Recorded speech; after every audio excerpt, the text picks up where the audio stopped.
أنا كمغربي سأكون ضد مصالح بلدي، وأنا مع إسرائيل ظالمة أو مظلومة. أنا مع دولة إسرائيل ظالمة أو مظلومة. أنت عبد الله أنا مع إسرائيل. دولة إسرائيل ظالمة أو مظلومة يا أستاذ صلاح.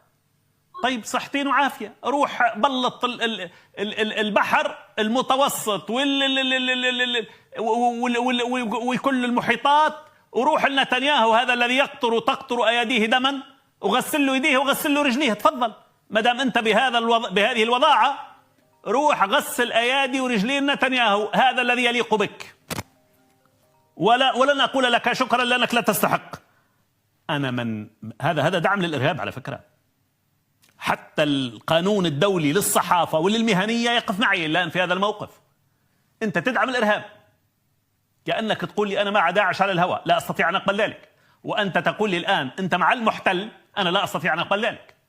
أنت داعم للإرهاب وداعم للنازية والفاشية. لا مرحبا بك في هذا البرنامج.